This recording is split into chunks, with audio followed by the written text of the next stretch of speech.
네, 현대비평론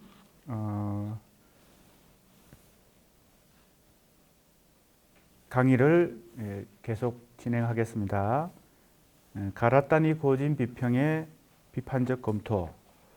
지금 우리는 3장 은유로서의 건축 넘어서기를 공부하고 있습니다.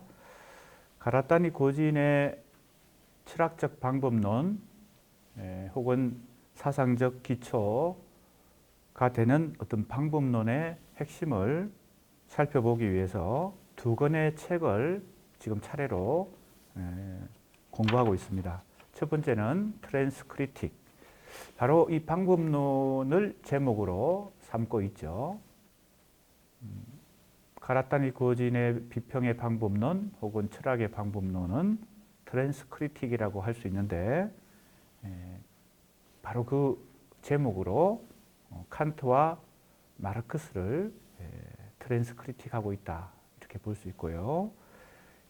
그것보다 더 일찍 출간되고 한국에서도 일찍 번역되어서 소개된 은유로서의 건축에서 이러한 트랜스크리틱의 방법론이 이미 사용되었다. 그래서 지금 우리가 이 은유로서의 건축을 공부하고 있습니다. 크게 세 가지 분야죠. 언어, 수는 수학을 의미합니다. 화폐는 경제죠. 자, 그래서 지금 이 괴델에 대해서 살펴보고 있는데요. 교재 308쪽 밑에서 넷째 줄입니다. 괴델은 자연수를 자기 지시적인 수로 소개한다. 우리는 자연 언어를 형식화하는 과정에서 형식화하는 시도 그 자체가 자연 언어에 의해 가능하다는 것을 알게 된다. 은유로서의 건축의 논지를 요약하면 근대 이후에 이 지식체계 그리고 사상체계를 일종의 건축으로 비유하고 있는 것이죠. 건축은 무엇을 구축하려는 의지다. 그런데 그 구축의 핵심은 바로 형식화다, 이렇게 보는 겁니다. 형식주의 혹은 형식화, 이것이 어떤 일종의 서구 사상의 형이상학을 만드는 메커니즘이다. 이것이 이제 이 책의 핵심입니다. 즉, 근대 이후의 사상체계, 지식체계가 형식화 혹은 형식주의로 이루어져 있다는 것이고, 그것을 건축에 비유하고 있습니다. 트랜스크리틱의 핵심은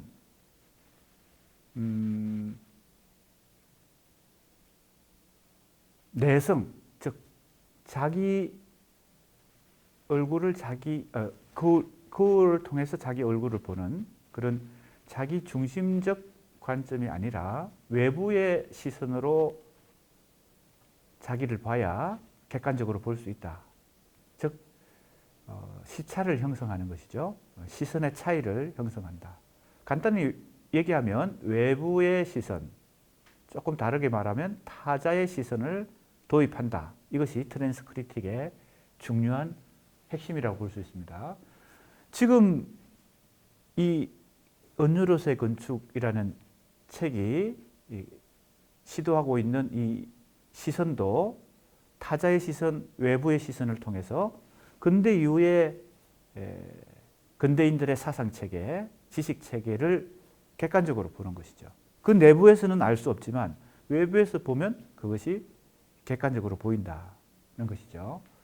그래서 그것이 대표적으로 언어에도 건축에 대한 의지가, 즉 형식주의가 혹은 형식화가 이미 개입되어 있고, 수학에서도 그리고 화폐에서도 그렇다는 거죠. 언어는 본질적으로 언어에 대한 언어다.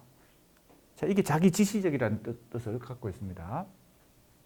여기 나오죠. 자기 지시적인 체계다.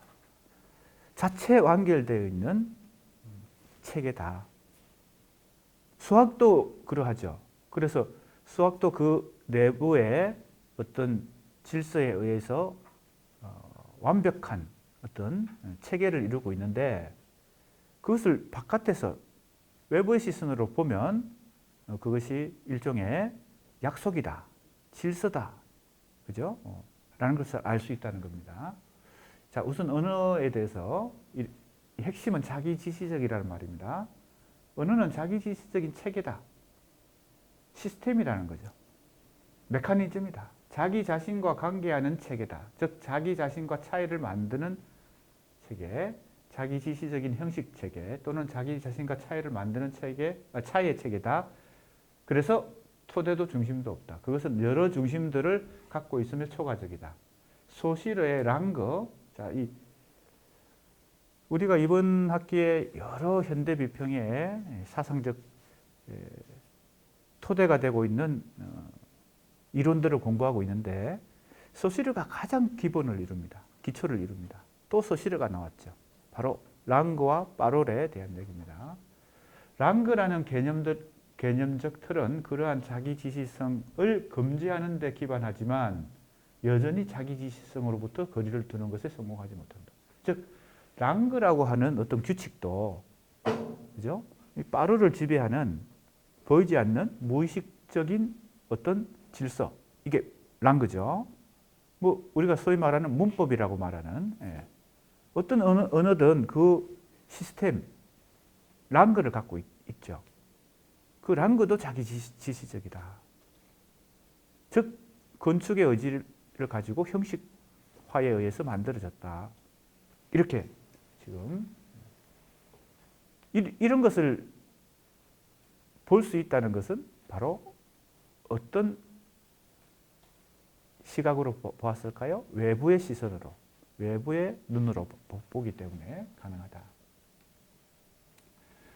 가라타니 고지는 서구 사상과 학문을 지배해온 은유로서의 건축인 형식주의. 자, 은유로서의 건축의 핵심은 바로 형식화 혹은 형식주의에 있습니다. 그것을 외부의 시선으로, 타자의 시선으로 보는 거죠. 바깥의 시선으로 봐야 그게 보이는 거죠. 그 안에 있으면 안 보인다는 겁니다. 그죠? 우리는 그 안에서 근대인들은 근대 이후에 이런 사상과 학문의 메커니즘 속에서 사고했기 때문에 안에서는 안 보이지만 바깥에서. 그래서 트랜스크리틱이라는 방법론은 사실은 칸트의 철학으로부터 온 거죠. 칸트가 바로 트랜스크리틱을 통해서 철학을 근본적으로 새롭게 시작했죠. 그래서 어떤 용어? 초원론적이라는 용어, 초원론적 비평. 그죠? 이 트랜스크리틱을 굳이 번역하면 초원론적 비평이라고 번역할 수 있는데 횡단적 비평 이런 거 가지고는 잘 번역이 안 됩니다. 왜 초원론적 비평이냐? 그것이 바로 칸트의 철학 방법론이죠. 그 뜻이 뭐라 그랬어요? 자, 이거는 지난 시간에 공부한 것의 복습입니다. 뜻이 뭐예요? 초원론적이란 말은 어떤 경험을 가능케 하는 조건을 따지는 겁니다. 어떤 경험을 가능케 하는 조건을 따지는 것. 그러니까 순수 이성 비판 할 때 그 비판은 바로 이 초원론적 비평 혹은 초원론적 비판을 의미합니다. 순수 이성이라는 경험이 가능케 되는 조건을 따져보는 것이 이 책의 핵심 내용입니다. 전체 내용입니다. 실천 이성 비판, 인간에게 실천 이성, 이 가능한 조건 그리고 어디까지 가능한가? 한계 이런 걸 따져보고 판단력 비판, 인간에게 예술에 대한 판단이 평가가 가능한 것은 어떤 조건에서 가능한가? 왜? 인간은 누구나 그러한 뭐예요? 능력을 가지고 있다고 보기 때문에 내가 예를 든 거, 아주 쉬운 예를 들었죠. 하늘이 파랗게 보이는 것은 그 진리라고 혹은 실제라고 말하기 어렵다. 인간의 눈으로 보니까 파랗게 보이는 거죠. 실제 하늘이 파란가? 그게 진리도 아니고 실제가 아닐 수도 있죠. 왜? 인간의 눈이 아니라 개나 그죠? 잠자리의 눈으로 보면 파랗게 보이지 않을 테니까. 그렇다면 하늘은 과연 파란가? 그건 인간의, 그죠?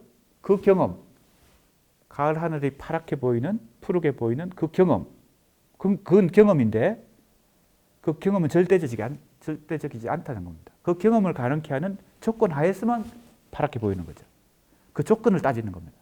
그러면 어떻게 인간에게는 하늘이 파랗게 보일까?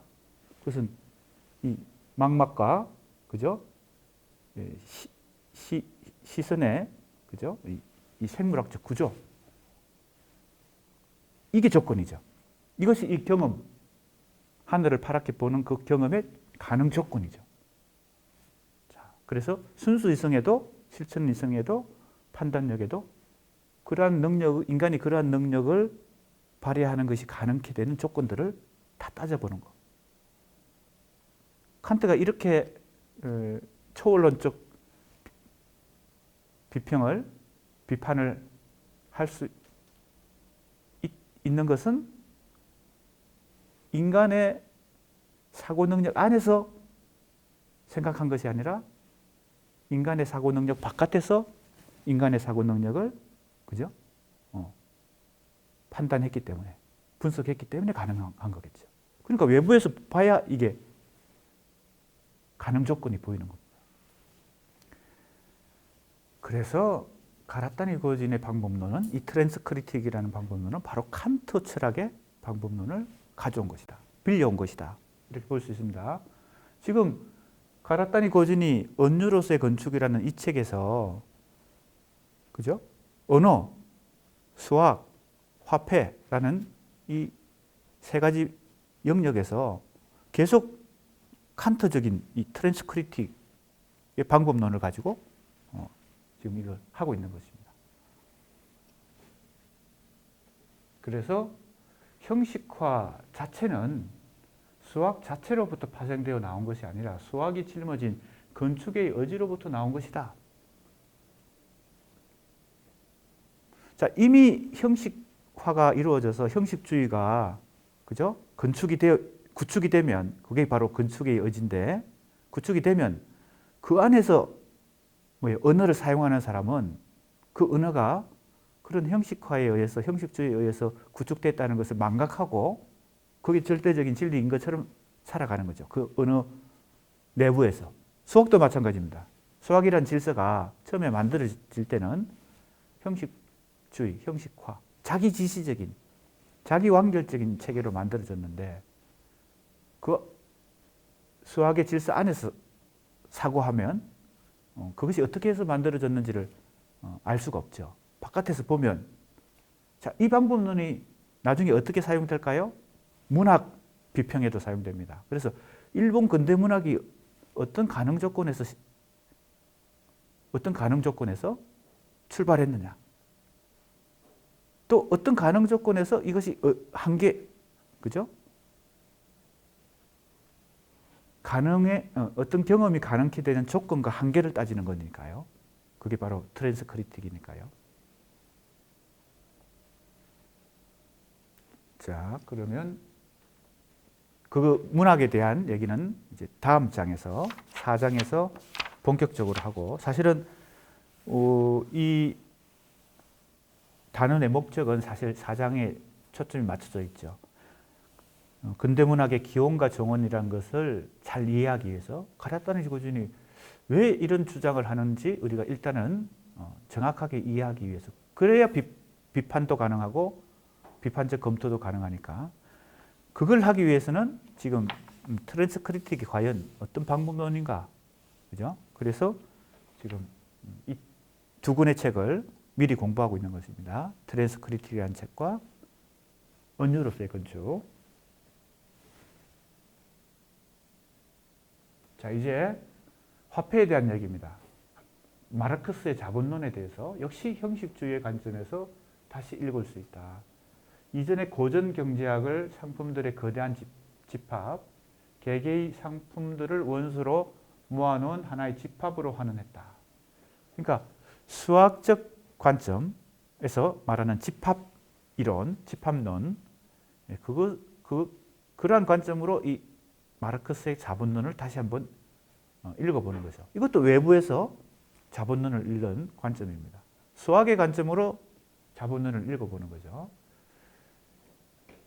그 다음에 가라타니 고지는 이러한 형식주의의 자기 지시적인 체계를 문제 삼으며 정적인 구조에 힘의 움직임을 도입하려는 비판적 운동으로 언어학에서 랑그에 대립하는 바로를 도입한다. 자, 이제 다른 말로 하면은 이 형식주의, 형식화는 구조주의와 또 아주 연관이 되어 있습니다. 우리가 이번 학기에 여러 가지를 공부했지만, 여러 가지 이론을 공부했지만 그 중에 하나는 구조주의인데, 이 구조주의가 구조주의 언어학에서부터 구조주의 인류학, 구조주의 문학 이론 등등 근대 이후에 서구 사상 그리고 지식체계, 학문에 많은 영향을 줬기 때문에 우리가 구조주의를 공부해야 현대 학문이나 비평 혹은 뭐 현대 사상을 이해할 수 있기 때문에요. 그럼 지금 가라타니 고진이 이 비판적으로 검토하고 있는 이 형식주의는 좀 다른 관점에서 얘기하면 구조주의라고도 말할 수 있는데, 그래서 언어학에서, 구조주의 언어학에서 랑그가 중요하거든요. 왜? 일반 원리를 찾아내는 거니까요. 바롤은 굉장히 복잡하고 다양하지만 그 바롤을 지배하는 보이지 않는 무의식적인 질서, 이게 랑그인데, 랑그를 연구하는 거죠. 구조주의라고 하는 거는요. 그러나 이 구조주의의 관점과 형식주의가 혹은 형식화가 자기 지시적인 체계 혹은 언유로서의 건축이 다 연결되어 있기 때문에 랑그보다 바롤에 더 초점을 두는, 그것을 더 중시하는 그런 언어학을 도입할 수 있겠죠. 그게 바로 비트겐슈타인의 뭡니까? 화용론, 화행론이 되는 것입니다. 그래서 그런 뭡니까? 형식주의로부터, 형식주의의 자기 지시적인 체계로부터 벗어나는 어떤 운동을 이 가라타니 고진이 굉장히 지금 주목하고 있는 것입니다. 또 일반적인 맥락에서 체계의 바깥을 도입하는 경우, 그래서 하나의 체계와 그 바깥 간의 변정법적 상호작용. 그래서 구조주의의 이런 자기 지시적인 체계에서 벗어나기 위해서 벌어진 어떤 사상적 운동이 후기 구조주의가 될 수 있죠. 그래서 철학에서 후기 구조주의라는 현대 철학의 흐름이 또 형성되게 됩니다. 그것과도 가라타니 고진의 이 생각이 조금 연결되어 있습니다.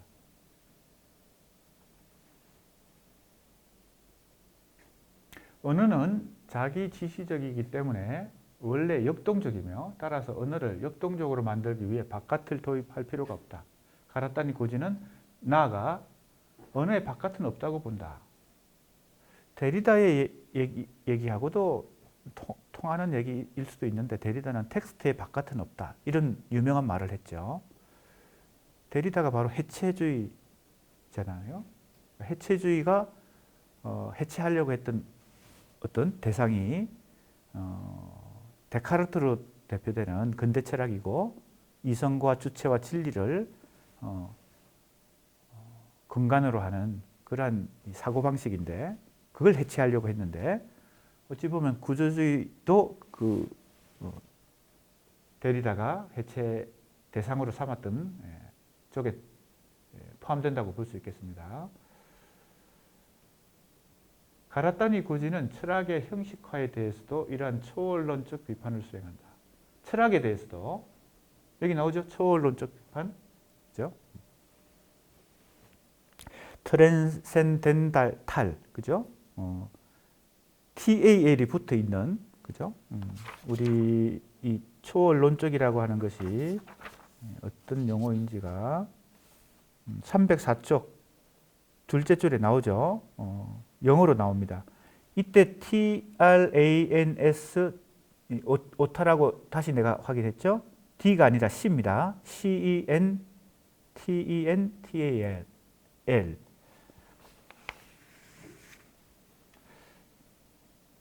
자, 여기서 좀 뜻밖에도 논증이론의 수사학자인 카임 페렐만을 인용한다. 누가? 가라토니 고진이에요. 카임 페렐만이 갑자기 나왔어요.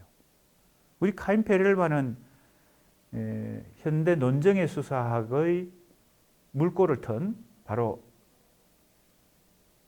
신수사학이라는 책, 신수사학을 쓴 저자죠. 그리고 그 책은 카임 페렐만이 혼자 쓴 게 아니라 루시 올브리트 티테카와 같이 썼죠. 페렐만의 얘기를 한번 가라토니 고진이 어떤 얘기를 하는지 한번 들어봅시다. 수사학의 제국에서, 이거는 카임 페렐만이 쓴 책의 이름입니다. 책 제목입니다. 수사학의 제국. 개념의 분할을 전통적인 수사학에서는 거의 언급하지 않는 일종의 논증 기술이라고 본다. 현상과 실제. 자, 개념의 분할이 바로 얘가 이겁니다. 우리가 이런 거 많이 하죠. 이런 사고 방식을 많이 우리는 구사합니다. 대립상을 얘기하는 거죠. 현상과 실제, 우연과 본질, 상대적이고 절대적인 거, 개별적이고 보편적이고, 추상적이고 구체적인 거, 작용과 실체, 이론과 실천, 이런 개념쌍들을 우리는 항상 사유하면서 살아갑니다. 글을 쓸 때도 이런 사고방식을 하죠. 그는 그 상을 제1항, 제2항으로 부르면서 이렇게 결합된 것이 서로 완전한 반대를 이루는 것은 아니다. 자, 이런 얘기를 페렐만이 하죠. 그것을 지금 가라토니 고진이 인용하면서, 자, 철학이란 궁극적인 규정과 완결이 불가능한 일종의 자기지시적인 체계다. 이렇게 얘기합니다. 철학도 건축의 의지에 의해서 형식주의, 형식화에 의해서 그 메커니즘과 시스템이 만들어졌다. 그런 지금 얘기를 하면서 건축을 어떻게 하려고 해요? 허물려고 하는 거죠. 그 건축의 의지를. 왜냐하면 그게 완강하니까. 근대인들의 이 사고방식 속에서 이 건축의 의지, 형식화, 형식주의, 이것이 완강하니까. 이원적 대립의 위계를 뒤집는 일이나, 이게 다 이원적이죠. 서로 우리는 이 반대 의미라고 생각합니다. 근데 그게 완벽하지 않다는 겁니다. 완전한 반대를 이루는 게 아니다. 카임 페렐만이 그렇게 얘기한 걸 인용했습니다. 가라토니 고진이요. 이원적 대립의 위계를 뒤집는 일, 대립 그 자체를 던져버리는 일은 의미와는 아무 상관이 없는 형식적인 문제이다. 그래서 유화론이란 말이 나옵니다. 이 유화론을 잘 이해할 필요가 있습니다. 오로지 유자를 쓰죠. 나 아자를 씁니다. 이걸 번역하면 자기중심주의입니다. 자기중심주의.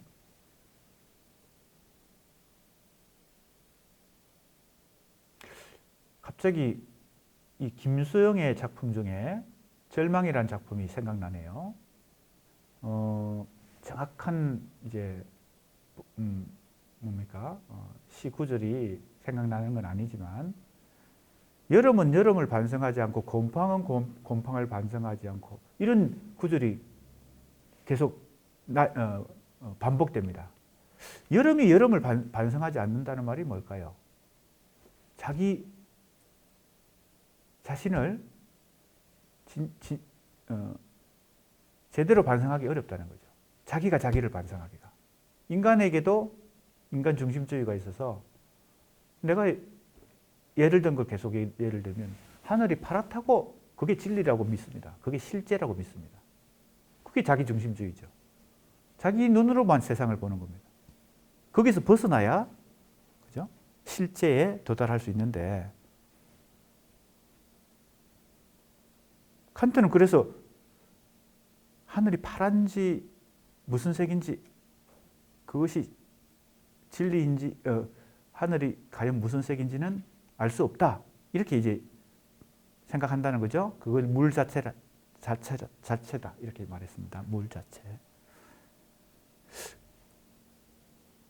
재밌는 것은요, 이게 조금 역길로 빠지는 건데, 칸트가 물 자체라고 말한 그 바로 물은 사물이라는 뜻이겠죠.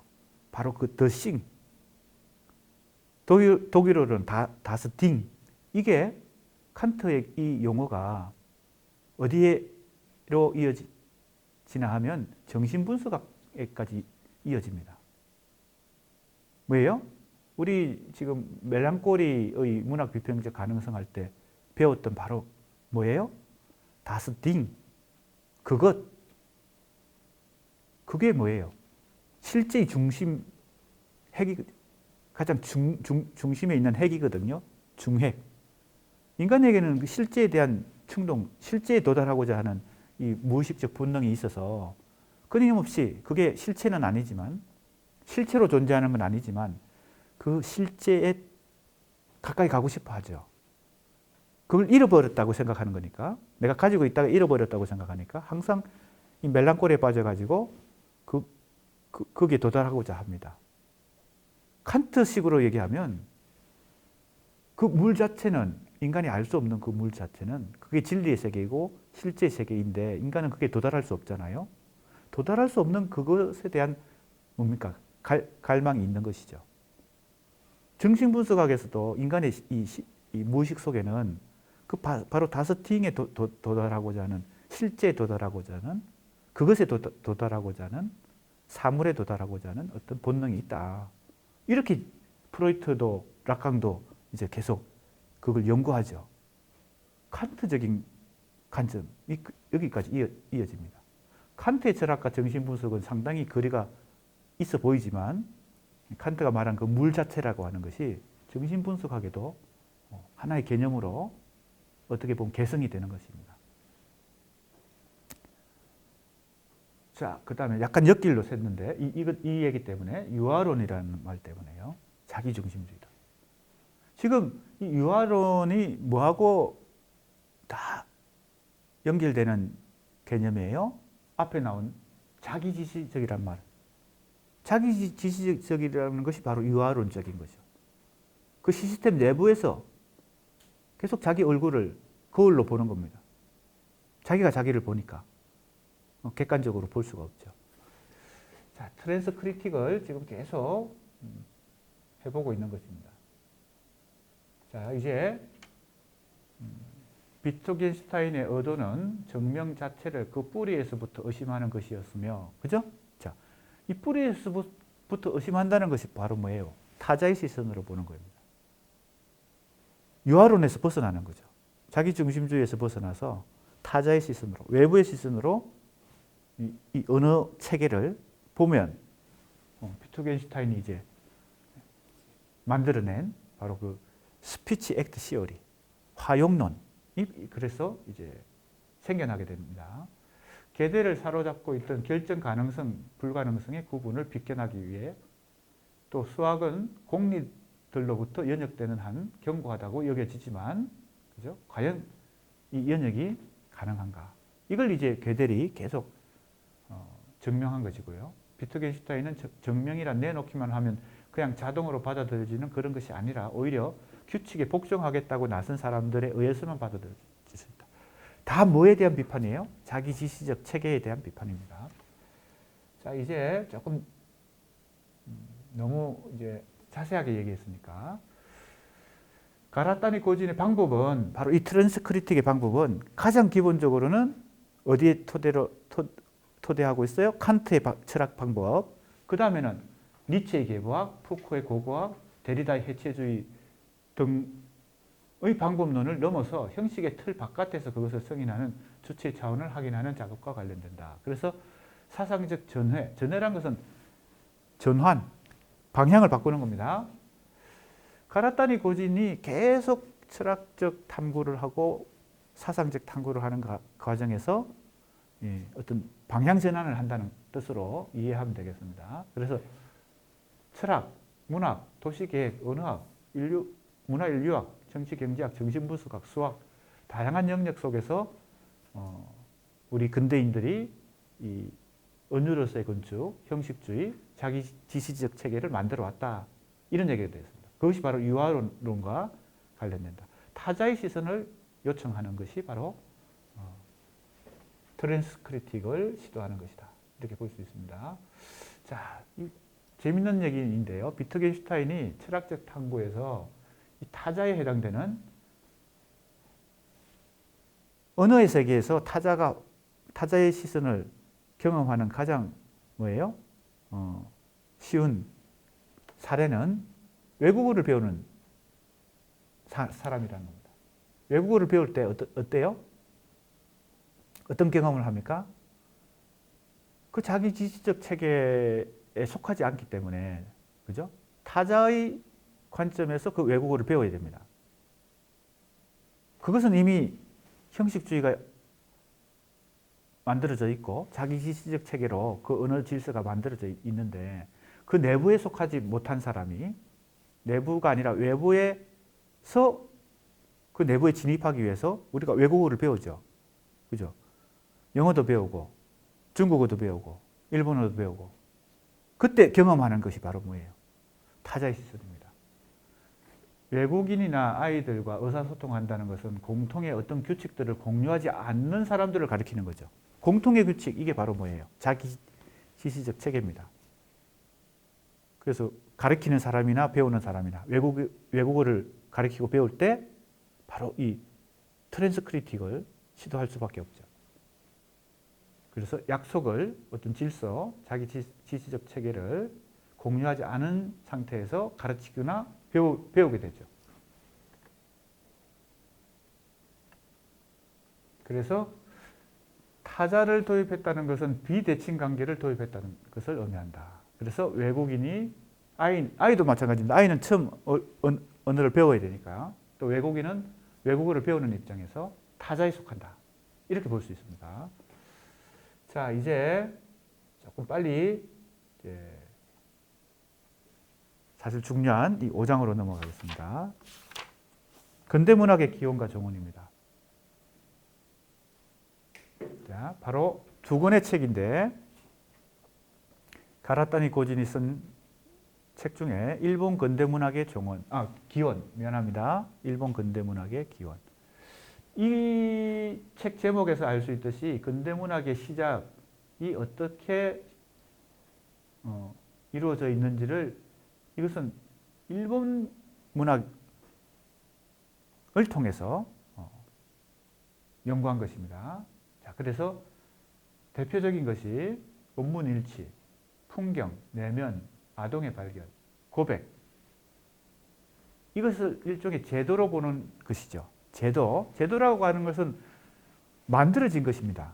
원래부터 있는 하나의 질서가 아니라 새로 만들고 언제 시작되고 언제 끝날 수도 있는, 그게 제도죠. 그죠? 제도라고 하는 것은 역사가 있으니까요. 시작과 끝이 있죠. 바로 그런 의미에서 제도입니다. 근대문학이라고 하는 것이 지금 우리는 그 안에서 근대문학이라는 자기 지시적 체계 혹은 건축의 의지, 형식주의, 그 안에서 우리가 문학을 창작하고 읽고 비평하고 이런 활동을 한다면 그것의 객관적인 모습을 알 수 없죠. 트랜스크리틱, 타자의 시선으로 외부에서 보면 이 제도라고 하는 게 보이는 거죠. 언제 시작됐고 언제 끝날 수 있는 것이라는 겁니다. 그래서 제도적 장치로부터 발생했다. 네이션 스테이트. 그죠? 국가와 민족이라고 하는. 그래서 이 근대 문학 할 때 이 근대라고 하는 것이 중요하죠. 근대라고 하는 것은 일단 자본주의 형성, 그죠? 그 다음에 국가의 형성, 그죠? 민족 국가의 형성, 이 두 가지를 대표적으로 근대의 속성으로, 근대의 가능 조건으로 생각을 할 수 있습니다. 바로 이 제도도 이러한 여러 가지 제도가 이 두 가지의 조건, 제도적 장치로부터 발생했다는 겁니다. 하나는 국가고 하나는 민족입니다. 결합하면 민족국가죠. 민족국가가 형성되면서 근대문학이 발생했고, 이러한 구체적인 제도들이 그 근대문학이라는 뭐예요? 시스템 속에서 만들어졌다. 그것이 언제 시작됐는지를 그죠? 시작을 알려면 이런 제도들을 그죠? 찾아내면 되겠죠. 그죠? 자, 그다음에 그가 기원으로 거슬러 올라가 비판하려 했던 것은 문학, 내면, 근대 등이다. 이게 바로 뭐예요? 니체의 계보학, 푸코의 고고학입니다. 니체가 원조니까요. 니체를 따지면 지금 우리가 상식적으로 통용되고 있는 어떤 개념의 그죠? 시작 지점으로 거슬러 올라가서 지금 우리가 상식으로 생각하는 것이 시작 지점에서는 전도되어서 형성됐다. 이것이 이제 니체의 계보학이죠. 그 니체가 이제 계보학을 어떤 분야에서 시도했어요? 도덕. 그죠? 그래서 도덕의 계보. 선악 개념이 지금 우리가 상식적으로 생각하는 그 선과 악의 개념이 시작될 때는 완전히 다른 어떤 그죠? 전도에 의한 시작이 있다. 그러나 그것이 정착이 되면 어떻게 돼요? 그게 망각되는 거죠. 최초에 어떻게 해서 시작됐는지를 망각해 버리는 겁니다. 자, 가라타니 고지는 나스메 소세키의 문학론에서 제기한 질문이 서구의 자기 정체성에 대한 거부라고 본다.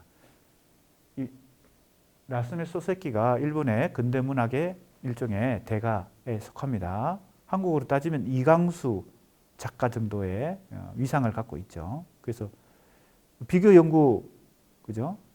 한국, 중국, 일본 문학을 비교할 때 근대 문학의 일본에서는 이 나즈메 소세키가 상당히 많이 연구가 됩니다.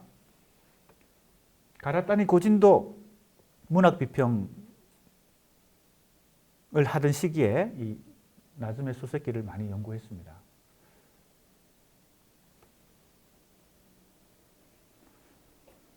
교환 가능한, 재구축이 가능한 구조가 존재하는데 우연히 선택한 구조가 보편적인 것으로 간주될 때 역사는 필연적이고 선적인 것이 될 수밖에 없다.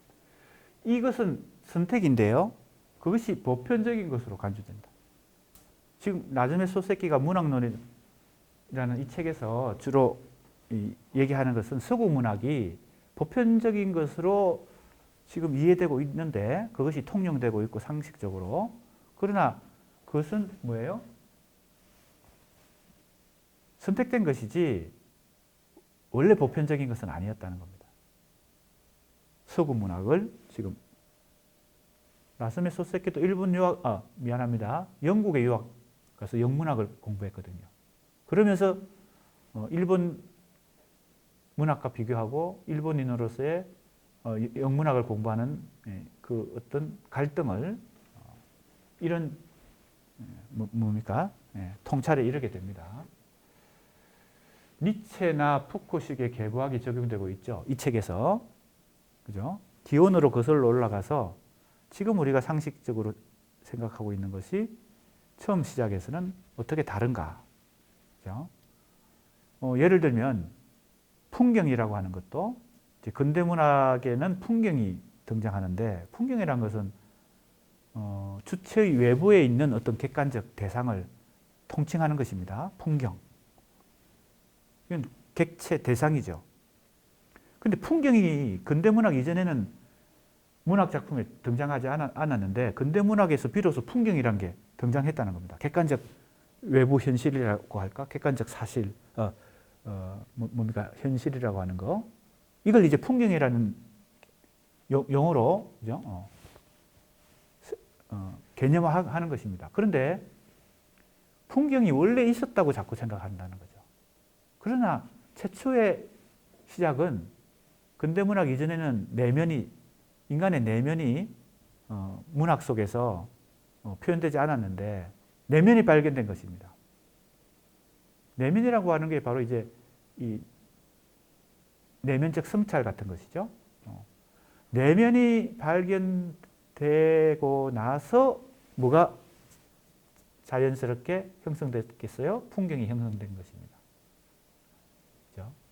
근대인들에게 내면이라고 하는 것이 발견되고 나서 풍경이 만들어졌다는 겁니다. 그러나 그것이 정착되니까 풍경이 원래 있는 것처럼, 그죠? 내면과 무관하게 객관적 현실이 외부에 있는 것처럼 인식되기 시작했다. 이것이 바로 계보학적 방법입니다. 니체의 계보학적 방법으로 지금 여기 나오죠? 풍경이 외부 세계에 관심을 갖지 않는 내면적 인간에 의해 도착적으로 발견됐다. 이 내면이라고 하는 것은 내성적인 인간입니다. 자기 내면에, 자기 의식에, 자의식에 갇혀 있는 사람. 근대 문학에는 그런 인물들이 많이 등장하죠. 한국 소설에서, 한국 문학에서는 이상과 같은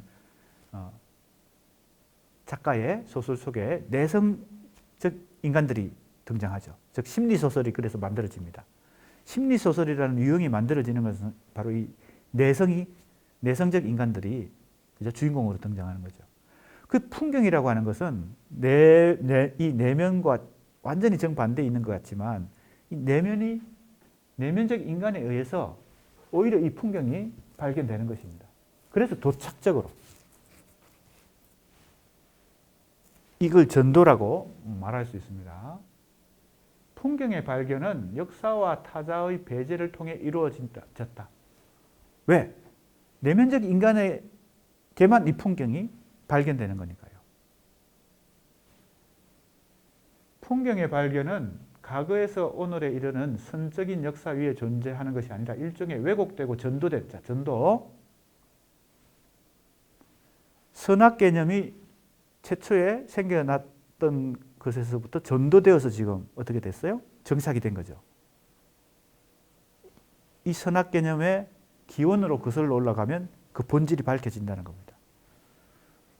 그래서 선적인 역사 위에 존재하는 것이 아니라 일종의 왜곡되고 전도된 시간성 위에 존재한다. 가라타니 고진이 기원을 추적하는 초월론적 비판, 그죠? 타자의 시선, 외부의 시선으로 근대 문학을 보면 이게 보인다는 겁니다. 그래서 전도라고 하는 것이 중요한 개념입니다. 풍경이 성립하면, 자, 어떻게 해서 풍경이 성립된 거예요? 내면적 인간에 의해서만 풍경이 발견이 된 것입니다. 심리, 자기 심리에 갇혀 있는 사람들. 그죠? 그런데 망각이 되는 거죠. 왜 풍경이 성립했는지를 망각하고 그 풍경이 어떻게 돼요? 처음부터 외부에 존재하는 객관적인 외부 현실인 것처럼 풍경이 생각된다는 거죠. 객관물이라고 불리는 존재는 거꾸로 풍경 안에서 성립한 것이다. 주관 또는 자기 자신 역시 마찬가지다. 그래서 주관과 객관 혹은 주체와 객체라는 이 보통 우리가 주체, 객체, 이 데카르트 철학으로부터 그죠? 시작된 이 근대인들의 대표적인 사고방식이 주관, 객관, 주체, 객체인데 이것도 전도된 것이라는 거죠.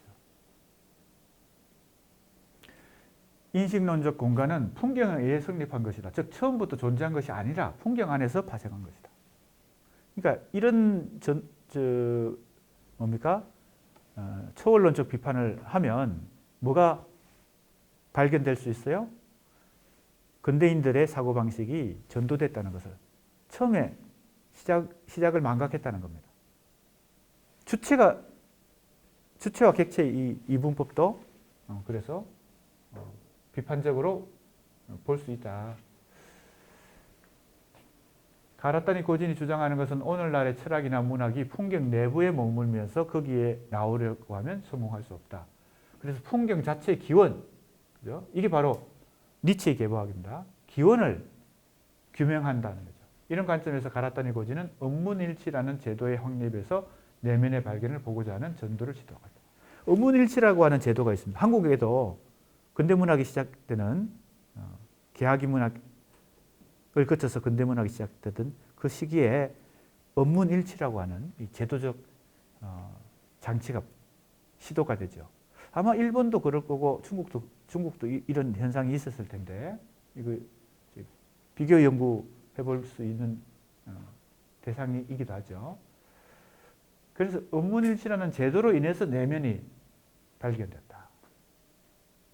그리고 풍경이 그 다음에 나온 거죠. 발생 순서로 보면요.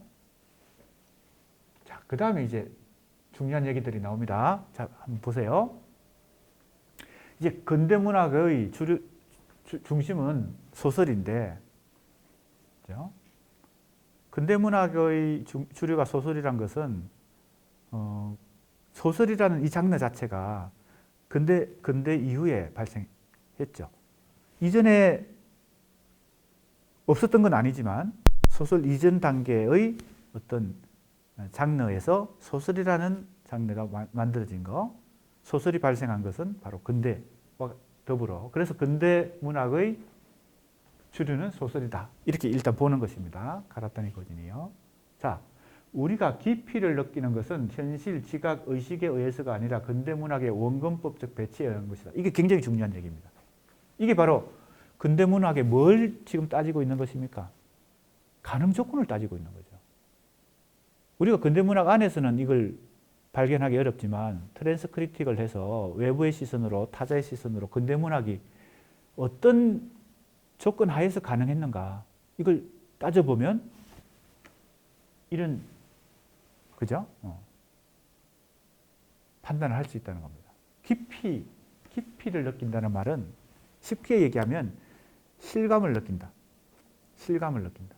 깊이를 느낀다, 실감을 느낀다. 다른 말로 하면 현실감을 느낀다는 겁니다.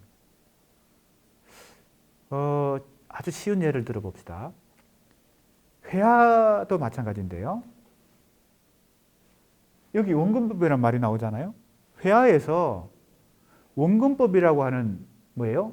기법을 적용하게 됩니다. 이전부터 원근법이라고 하는 것을 사용해서 회화, 그림을 그린 게 아니죠. 이게 바로 근대적 회화 방법으로서의 원근법입니다. 원근법을 구사하면, 그림을 그리면요, 뭐예요? 실감이 나는 것입니다. 그 그림이. 입체감이 생긴다는 겁니다. 쉽게 얘기하면요. 원근법을 구사한다는 건 이해가 되죠? 가까운 것은 크게 그리고 먼 것은 작게 그리면 이게 원근법적으로, 그죠? 소실점을 가지고 길을 그리고 가로수를 그렸을 때, 그럼 원근법을 구사하지 않은 회화 작품은 어때요? 입체감이 없고 깊이가 안 느껴지죠. 그겁니다. 깊이. 그러면 회화에서 원근법이라고 하는 게 일종의 제도, 즉 기법으로 사용되기 이전에, 그것이 기법으로 사용되니까 근대인들의 이 뭐예요?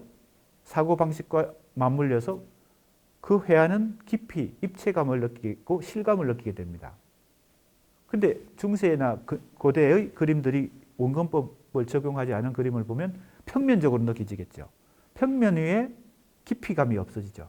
즉 실감이, 현실감이 사라지는 것입니다. 자, 똑같은 지금 이 원근법적 배치라는 말이 중요합니다. 그래서 원근법적 배치를 문학에다 적용해 봅시다.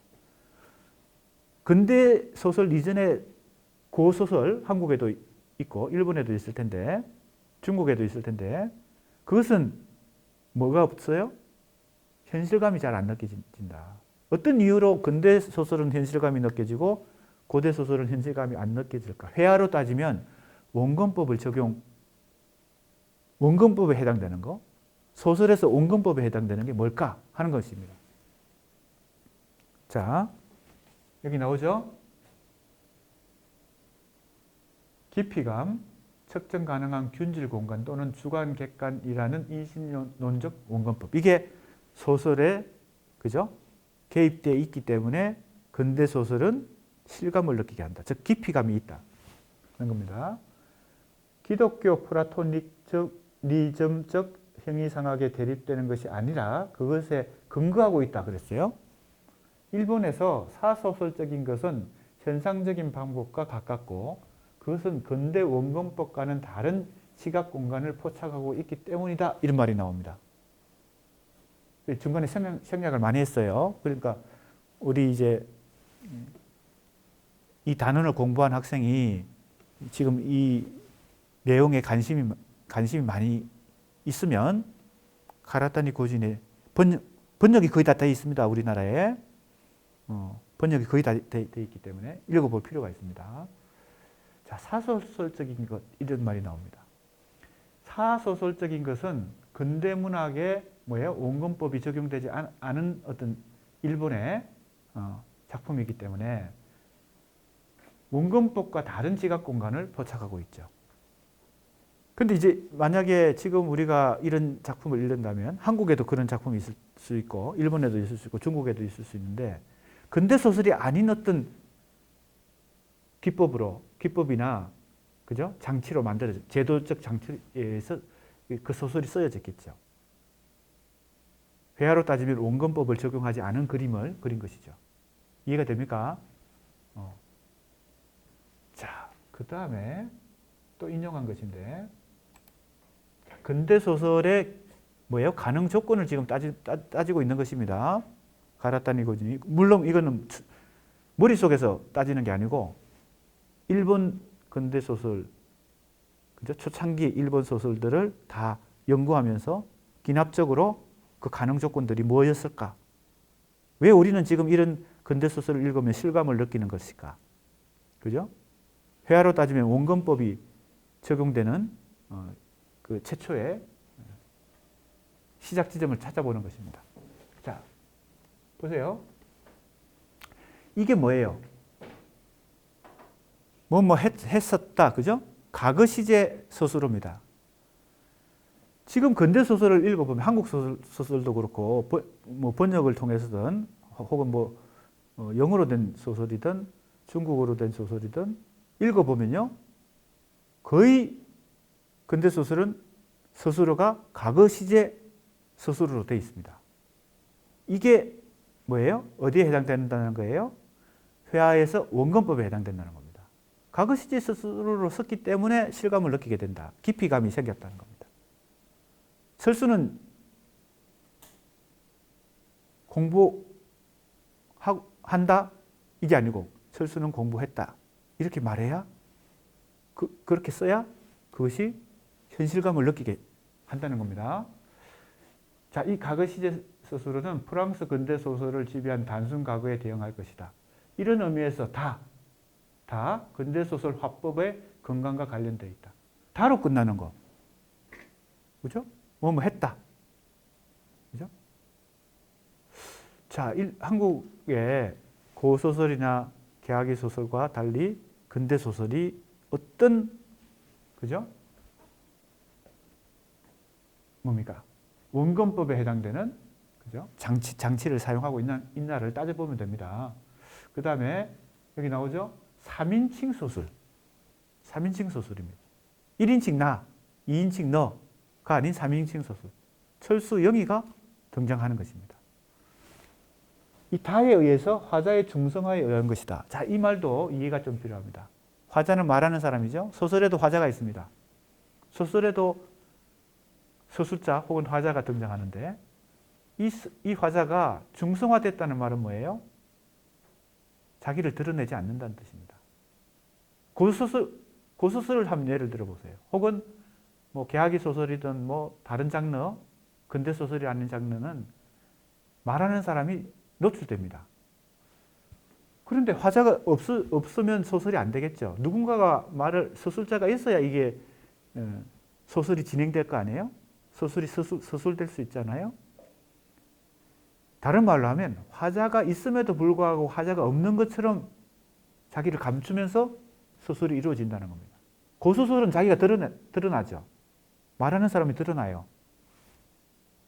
이게 바로 중성화입니다. 이것도 어디에 해당돼요? 근대 소설의 제도적 장치에 해당된다. 그것이 가능 조건이다. 근대 소설을 만든 원근법에 해당되는 장치다. 원근법적 장치다. 이렇게 이제 지금 보고 있는 거죠. 일본 근대 문학의 기원에서 그런 걸 이제 찾아내는 것입니다. 자, 이제 정리하면 이렇습니다.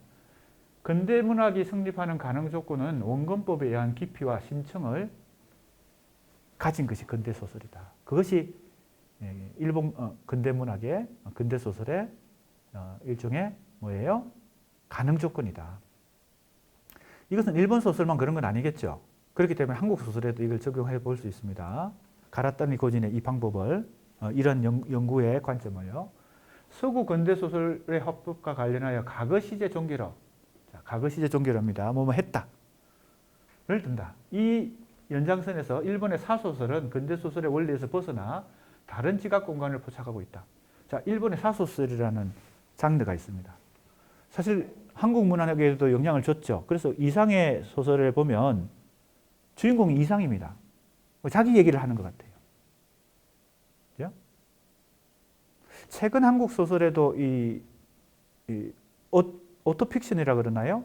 사소설적인 요소가 등장하는데 지금 비평계에서 많은 또 이제 논의가 진행되고 있는 중입니다만 아무튼 일본의 사소설은 근대 소설의 근대라는 시기 속에 만들어졌지만 서구 근대 문학과는 근대 소설과는 다른 어떤 장치에 의해서 만들어지는 거죠.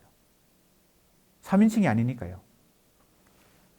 자, 3인칭 두 번째는 과거 시제 스스로.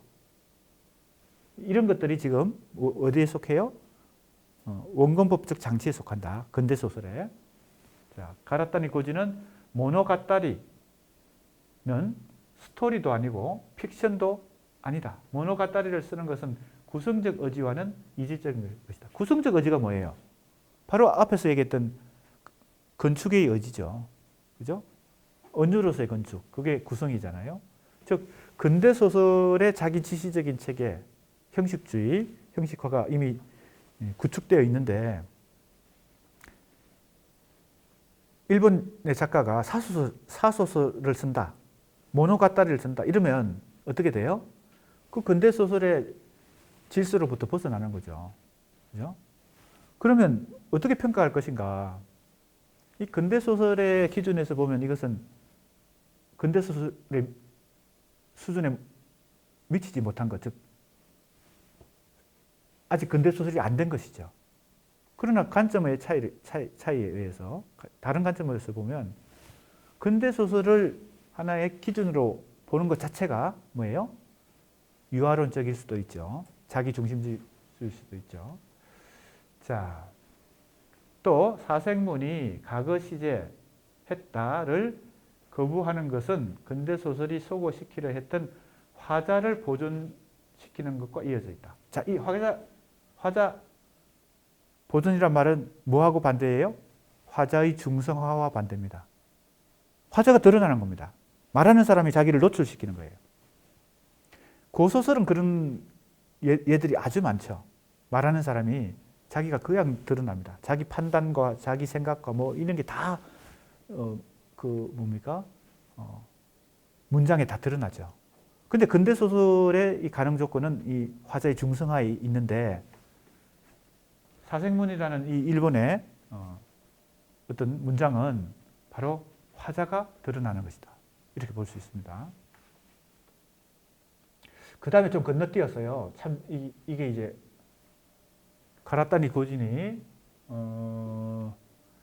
종원론으로 넘어갑니다. 지금까지는 기원에 대해서 살펴본 거잖아요.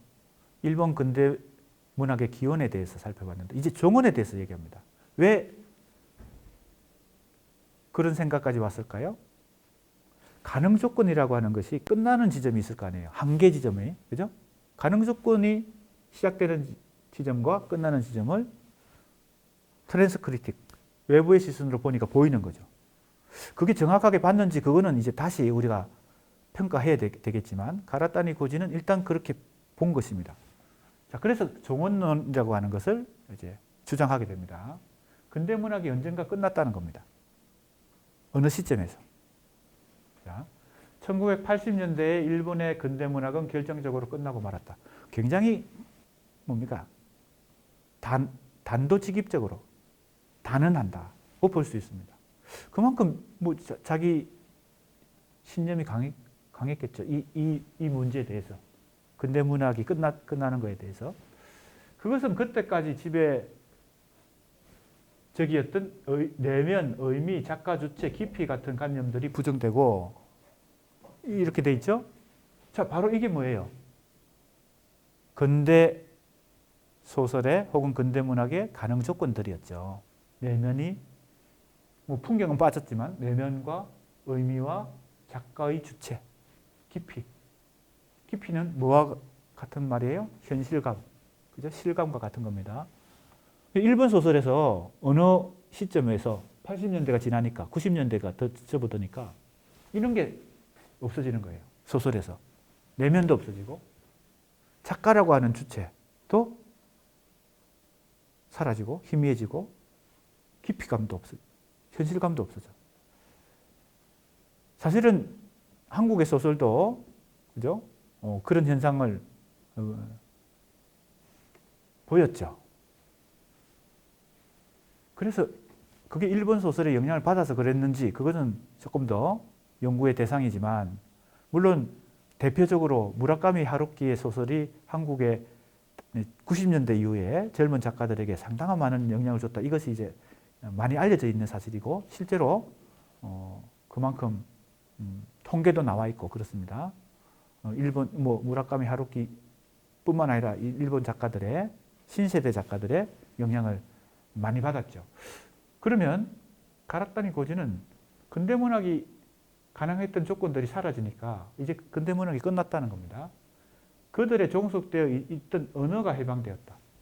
자, 어디에 종속되어 있어요? 이런 것들에 언어가 종속되어 있었는데 이제 언어가 해방되니까 바로 언어 유희가 생기는 겁니다.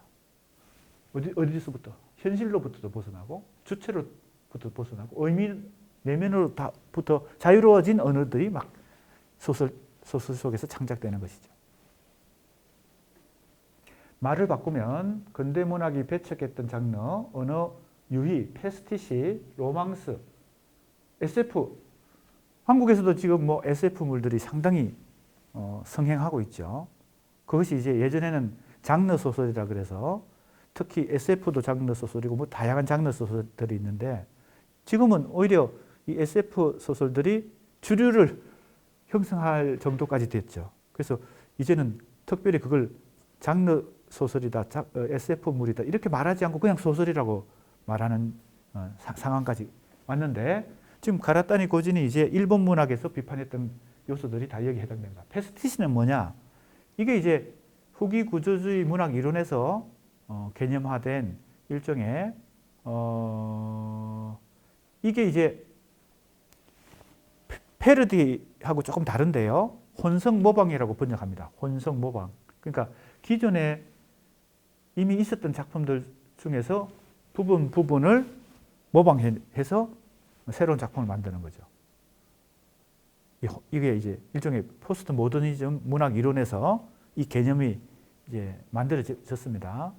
혼성 모방이라는 이 패스티시가 상당한 한국 문학에도 뭐예요? 논란의 대상이 됐죠. 뭡니까? 논쟁이 벌어졌죠. 왜냐하면 그것이 표절이냐, 그죠?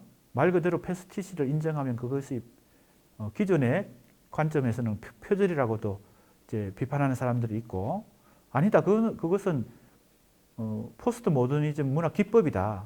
이렇게 얘기하는 사람도 있고, 그래서 이것이 많은 논란이 되었습니다. 아무튼 가라타니 고지는 이런 일본 소설에서 이런 현상이 나타나는 것에 대해서 어떻게 생각하는 거예요? 근대문학이 끝났다고 그런 겁니다. 이런 현상과 예를 들었어요. 자, 이제 이것이 바로 우리가 지금 중요하게 검토해야 되는 근대문학의 바로 종언과 관련됩니다. 근대문학의 종언은 포스트 모더니즘 소설의 대도에 기인하는 듯이 보인다. 그래서 이런 현상이 포스트 모더니즘 소설이라고 하는 것에서 나타나니까 그러면 가라타니 고지는 근대 소설과 포스트 모더니즘 소설을 구분하는 게 아닌가 이렇게 우리가 생각할 수 있는데 사실은 포스트 모더니즘 소설을 포함해서 일본 근대문학이 다 끝났다. 포스트 모더니즘까지 포함해서 끝났다는 겁니다. 그러면 포스트 모더니즘 소설도 아닌 새로운 어떤 소설들이 만들어지고 있다는 거죠. 그죠? 그게 바로 이제 대표적인 작가가 가라타니 고진이 생각하는 것은 무라카미 하루키입니다. 무라카미 하루키가 전 세계적으로 인기 작가이고 그의 소설이 나오면 전 세계에서 번역이 동시에 일어나고 한국도 그렇죠. 심지어는 뭐예요? 소설이 출간되기도 전에 뭐예요? 계약을 하죠. 지금 무라카미 하루키가 소설을 지금 쓰고 있다. 아직 완성이 안 됐는데 출간되기 전에 일본의 어떤 출판사가 이미 계약을 하고 있고 한국이나 다른 나라에서 이미 그걸 선 계약. 그죠? 완성되기도 전에 계약을 해버리는 겁니다. 그런 정도의 전 세계적으로 인기가 있는 무라카미 하루키가 활동을 하고 있는 상황에서 가다타니 고진이 무라카미 하루키를 기점으로 근대 소설은 끝났다. 이렇게 주장하는데 상당히 비판적인 관점으로 그렇게 주장하고 있습니다. 보세요. 자, 이게 쟁점인데요. 자, 그러면 과연 가라타니 고진이 이렇게 가감하게 주장하는 것이 과연 어떤 내용을 갖고 있는지 정확하게 객관적으로 우선 우리가 이해할 필요가 있습니다. 가라타니 고진은 근대 소설의 특성이 일단 리얼리즘에 있다고 보고 있습니다. 리얼리즘 소설. 자, 앞에서 얘기했던 바로 이런 요소들 보세요. 내면, 의미, 작가, 주체, 깊이. 그죠? 리얼리즘 소설을 근대 소설의 주류로 보는 겁니다.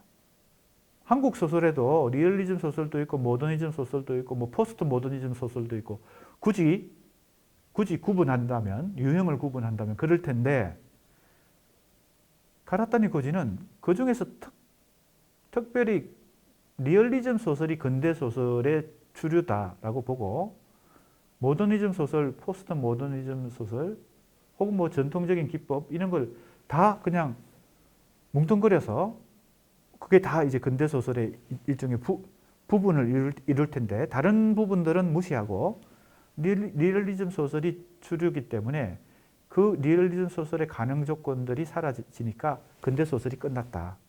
상당히 어찌 보면 가감한 주장인데 아니면 조금 뭐라고 할까요? 디테일, 즉 세부적인 것을 무시한 어떤 전체적인 사고이기도 한데 자, 이걸 우리가 어떻게 비판적으로 검토해야 될까 하는 것입니다. 그 다음에 보세요. 그 가능 조건으로 화자가 있음에도 마치 그것이 없는 것처럼 보이게 하는 화법. 이게 바로 앞에서 나왔죠? 어떤 개념이에요? 화자의 중성화입니다. 자, 가라타니 고진이 근대 소설의 기준으로 보는 것은 첫 번째, 리얼리즘. 두 번째 뭐예요? 화자의 중성화. 자, 이게 바로 회화로 따지면 어디에 속하는 거예요? 원근법적 장치에 속하는 겁니다. 그 다음에 보세요. 그것의 완성된 형태가 3인칭 객관 묘사. 자, 잘 정리해 보세요. 첫 번째, 리얼리즘. 두 번째 뭐예요? 화자의 중성화. 세 번째, 3인칭 객관 묘사. 이런 것들이 가라타니 고진이 판단 기준입니다. 근대 소설의 판단 기준이에요. 그리고 이런 것들이 제도적 장치로 사용되면 뭐예요? 그 소설은 뭐가 생겨요? 깊이가 생기고, 그죠? 현실감이 있다는 겁니다. 그래서 가라타니의 주장을 종합하면 소설로 대표되는 근대 문학의 근본 특성은 리얼리즘에 있는데 그 가능 조건은 기하학적 원근법이다. 어로서의 상징 형식과 3인칭 객관 묘사라는 화법의 고안이다. 이것도 고안입니다. 제도로 만들어낸 거죠. 문학적 제도로. 이전에 없었던 걸 회화에서 이전에 없었던 원근법을 그죠? 구사하는 것과 마찬가지입니다. 소설에서 이전에 없었던 이런 장치를 사용하는 겁니다. 제도적으로. 그래서 여기 나오죠? 3인칭 객관 묘사. 그 다음에 기하학적 원근법, 상징 형식. 자, 그 다음에 가라타니 고진이 어떤 얘기를 하는지 잘 들어보세요. 근대 소설의 특징은 누가 뭐래도 리얼리즘에 있습니다. 그죠? 내가 설명한 대로죠. 근대 소설의 주류는 리얼리즘입니다. 누가 뭐래도 이 말은 뭐예요? 모더니즘 소설도 있고 포스트 모더니즘 소설도 있고 또 다른 유형의 소설이 있다고 다른 사람들이 많이 자꾸 얘기해도 누가 뭐라 해도 리얼리즘이 중심이라는 겁니다. 주류라는 겁니다. 그 다음에 그러나 3인칭 객관이 부여하는 리얼리즘의 가치를 제거하면, 자, 리얼리즘의 가치는 3인칭 객관에 있습니다. 3인칭 객관 묘사가 리얼리즘을 가능케 하는 일종의 조건일 수도 있겠죠. 그러니까 리얼리즘과 3인칭 객관 묘사는 구분하기 어려운 일종의 일맥상통하는 것이다. 이렇게 볼 수 있습니다. 그런데 그걸 제거하면 근대소설이 가진 획기적인 가치도 없어지게 되는 것입니다. 그저 이야기로 돌아가 버립니다. 이럽니다. 이렇게 얘기합니다. 그저 이야기. 그저 이야기. 그러면 근대소설이 가진 획기적인 가치는 자기가 상당히 가치 있게 생각하는 것인데, 근대소설은 가치 있는 것인데, 그게 사라지니까 근대소설이 끝났다라고 주장하면서 뭐예요? 이제 별 의미가 없다. 이렇게 판단하고 있는 거죠. 자, 과연 이러한 가라타니 고진의 가감한 주장을 어떻게 우리가 평가해야 될까? 왜냐하면 지금 이게 왜 중요한가 하면요. 일본 소설에만 해당되지 않고 한국 소설, 중국 소설뿐만 아니라 서구 소설, 서구 문학에까지 다 해당되는 어떤 일종의 판단이기 때문에 이것이 중요한 파장을 불러일으킵니다. 그 다음에 또 보세요. 과연 지금 가라타니 고진이 얘기한 획기적인 가치가 뭐냐? 근대소설의 획기적인 가치가 뭐냐? 그저 이야기로 돌아간다는 말이 또 뭐냐? 그죠? 그 획기적인 가치가 사라지면 그저 이야기로 돌아간다.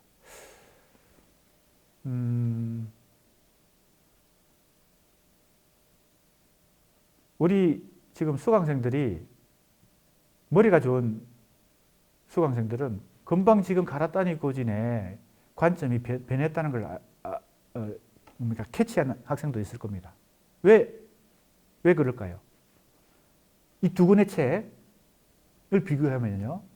일본 근대 문학의 기원에서 가라타니 고진은 서구 소설, 서구 문학이 뭐라고 할까요? 보편적이라고 생각하는 관점에서 벗어나서 뭐예요? 모노가타리라든지 사색문이라든지 일본의 사소설이라든지 이런 것들이 가지고 있는, 그죠? 근대 소설에서 벗어나는 어떤 그런 장르들, 그런 소설에 대해서 중요하게 가치를 부여하잖아요. 그죠? 그러면서 전도된 어떤, 그죠? 근대 문학이 가진 전도된 어떤 것들을 밝혀내고 있죠. 오히려 그것이 자기지시적 체계로부터 벗어난 어떤, 근대 문학이라고 하는 자기지시적 체계에서 벗어난 어떤 요소로 그런 일본의 특별한 특이한 장르들을 얘기하고 있습니다. 그런데 오히려 여기서는 정반대가 되어버렸죠. 그저 이야기라는 말은 가치가 없다는 뜻입니다. 근대 소설은 리얼리즘 그리고 3인칭 객관 묘사라고 하는 그 장치를 사용하고 있는 근대 소설은 획기적인 가치가 있는데 그것이 사라지면 그저 이야기로 돌아가니까 가라타니 고진이 이 두 권의 책에서 하나는 기원이고 하나는 정원인데 뭔가 모순을 가지고 있는 것 같지 않아요? 그러니까 그런 걸 내가 지금 비판적 검토를 해야 된다고 보는 겁니다. 그러면 가라타니 고진에게는 어떤 관점의 이동이 있다. 즉 기준이 바뀌었다고 볼 수 있습니다. 이 두 권의 책이. 자, 그걸 이제 비판적 검토는 우리가 5장 가서 조금 종합적으로 다시 살펴보기로 하고, 일단은 가라타니 고진의 생각 자체가 어떠한지를 이해할 필요가 있겠습니다. 자, 그래서 다음 시간에 계속해서 가라타니 고진의 근대문학의 정원에 대해서 조금 더 살펴보도록 하겠습니다.